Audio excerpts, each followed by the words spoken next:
Hello everyone, welcome to another This Week in Comics. We are looking at comics being released on the 8th of August 2018. It's another big week, so let's just jump right in. So the big one this week is, for me, the Fantastic Four issue 1. As I'm sure you're aware, I'm a big Fantastic Four fan. That must have come up, despite the fact there hasn't been a Fantastic Four comic since 2015. Marvel, in their infinite wisdom, decided to stop promoting Fox properties, and there was a Fantastic Four Fox movie coming out. If you've not seen it, don't. It was awful. But funnily enough, Marvel have now got the rights to the Fantastic Four and X-Men back, thanks to the recent buyout of some of Fox's properties. Which is a nice thing because it means that Marvel are happy to start pushing Fantastic Four again.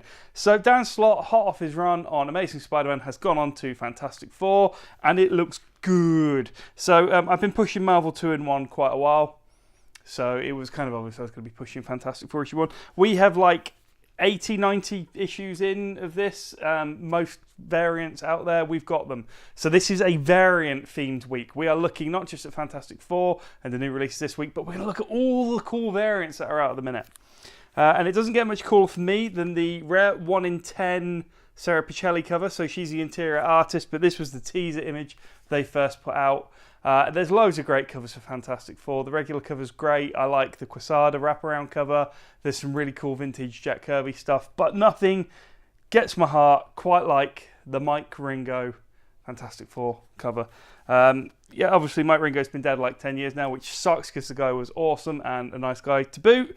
But this is one of his best images from one of his most enduring runs on my favourite book. So yeah, that cover absolutely gets it for me. So a big release from Marvel and a huge release from DC with Sandman Universe issue 1. So if you've not read the Sandman, you really should. It's one of the best runs DC's ever put out. Neil Gaiman wrote all 75 issues and it came out starting like 1988. So it's the 30th anniversary of Sandman. What better way to celebrate the 30th anniversary of Sandman and Vertigo than to get Neil Gaiman back writing Sandman again? This is the first of a torrent of releases. We're also going to have issue 1 of The Dreaming, Books of Magic, Lucifer, and House of Whispers in store very soon. But it all begins here, and what a great Jim Lee variant it begins with. Again, this has got like 10 variants. We have every variant for this book that we could get hold of in store. This is my favourite, although the David Mack one is very close. Come in and check it out if you like. This is a huge release. It's not every day you get a new Neil Gaiman Sandman comic. So, whoom, there it is. Following on from last month's issue 1 of Unnatural, it's issue 2 of Unnatural, but the focus here is on the Art Germ variant cover. Of course, if you don't know who Art Germ is, like Glyn didn't, it's an artist called Stanley Liu who's very popular at the minute. He's been doing some great covers across a whole heap of titles. I think his Fantastic Four ones are going to be very hotly anticipated. But yeah, he's just on fire right now. Any book he does seems to just light up. His Captain Marvel book last month, everyone loved. We sold out very, very quickly. A lot of people come to us and go, can you get me this series, but with his covers? So that's happening more and more recently. We've noticed that on the DC lines. We're noticing on independent books as well. So it's good, and that's why we're looking at variants, because people are loving them. Okay, here's an interesting one that I think a few of you all have missed. A while back, Bendis was wrapping up all his Marvel books, and one of those Marvel books he was wrapping up was Spider-Man with Miles Morales. Miles Morales is a fan favourite. He's one of the more diverse characters that Marvel introduced and found great success with, and rightly so, because he's an awesome character. You could argue that the flavour of Spider-Man Homecoming did borrow an awful lot from Bendis' Spider-Man run, especially Ned Leeds, or Gank, as he's more commonly known. So it's not all over yet. This is Miles Morales as Spider-Man, and it's the first time he's been written by an African-American writer as well. So it's not just Bendis doing it, it's a new direction for the character who hasn't really had anything out for the last few months. So this is very interesting, and of course, because it's variant week, it's the variant cover. Get it now? Variants. Another great one this week, and one of my favourite books for the last few years, even with the new creative team on it since Tinian the Fourth has left, is Detective Comics. But my God, what a beautiful variant. They've been killing it on Batman and Detective Comics recently with the variants. Like I said, a lot of people are getting these just for the covers. They're also reading them too, because we're very lucky here. Most of our customers, I'd say 99% of our customers, are readers first and kind of collectors as well, which is nice. You do find in some comic shops that they have people who've been buying stuff for like 10, 20 years and they've not read a single issue since like 1986. But they still get it every month because, yeah, it's compulsive, I guess, you know. I mean, I've still never read an issue of Ben Reilly Scarlet Spider, and I have them all, so I cannot comment. Not much to say about Detective Comics. It's been killing it for a while now. You know if you get this, but holy God, what a nice cover. As you all know, Amazing Spider-Man rebooted with issue 1 last month. Issue 2 has since come out and done just as well for us. It's one of our best-selling Marvel books now, which is awesome. You guys have been great at putting on a standing order. That helps me because I know how many to order. It helps you because you get 20% discount. So keep on pre-ordering. You're doing it well. You're making my life easier. So Amazing Spider-Man 3 is in this week, but it also has a variant cover because this is Variant Week. There we go. And the variant cover also ties into the Fantastic Four because every Marvel comic gets a Fantastic Four variant this month. This, of course, looks at the period in time where they were doing the Future Foundation and Human Torch was missing, presumed dead, and Spider-Man was a member of the Fantastic Four. It was written by Jonathan Hickman. It was a fantastic run. It's nice to see that era homage in a variant. And yeah, and you know what? Great comic, great creative team, new direction, new reboot, 3 issues in, and an awesome Fantastic Four variant.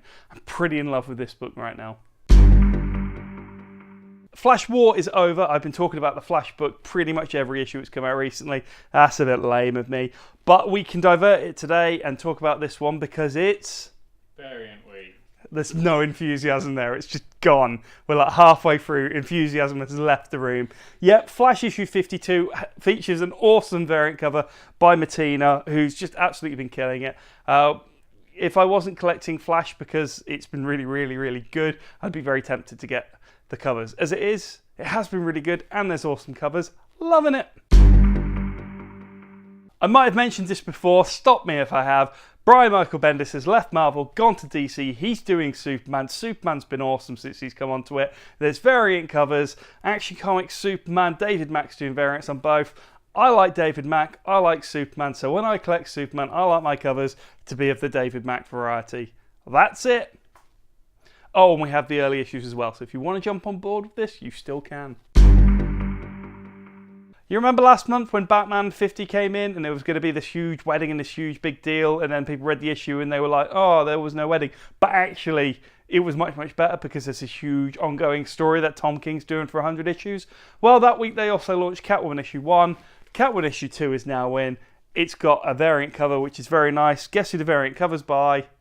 Stanley Liu, Art Germ, doing another variant cover, and what a beautiful one it is too. It's been interesting to see the reception. This has been a bit of a lukewarm launch because I think people were expecting more from Batman 50, and I kind of think it sucks that Catwoman's taking a bit of the brunt of the impact from that because Batman's been just as good the last 2 issues, so hopefully Catwoman will find its place on the market and people will stop comparing it to a wedding that didn't happen. Spoilers! Lost Light, issue 22. Lost Light's been awesome. It's James Roberts doing Transformers. It's been slowly heading towards its finish line because all the IDW Transformers universe is wrapping up. You know this because I've mentioned Unicron a few times. What's cool about this is there's a variant cover by Jeff Senior, former UK Transformers artist who is also doing the variant covers for Unrustable Bastards, a Kickstarter which is currently running on Kickstarter. And it's written by me with art by Brian Sevilla, a very nice chap, and variant covers by Jeff Senior. I'm just going to keep saying Jeff Senior. So if you like your Transformers, this is all ending in October.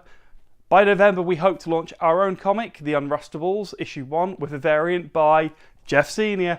Check out the Kickstarter. We're going to put the doobly-doo details below and a link in the link and the link and the link. And, you know, if you want to support me doing comics, writing comics, not just trying to sell comics, you might want to donate something in the week that we've got left. We're very close to target. If we can get there, it'll be awesome. If you've got no interest in that whatsoever, you should read Lost Light anyway, because it really is very good. But my point is, there's going to be no Transformer comics on the market very soon. We're hoping to fill that gap with our humble little robot toy line Kickstarter thing. So yeah, check it out. Thank you. My graphic novel pick of the week this week is Fantastic Four.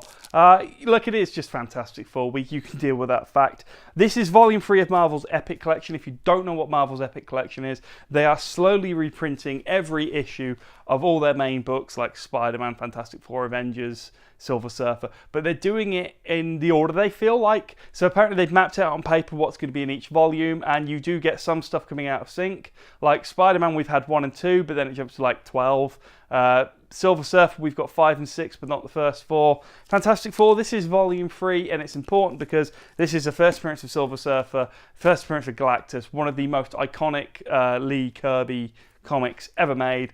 I mean, Fantastic Four, when you read the 100 issues of Fantastic Four by Kirby and Lee, you really do there's something new in every issue. Like the issue straight after this is Black Panther's first appearance.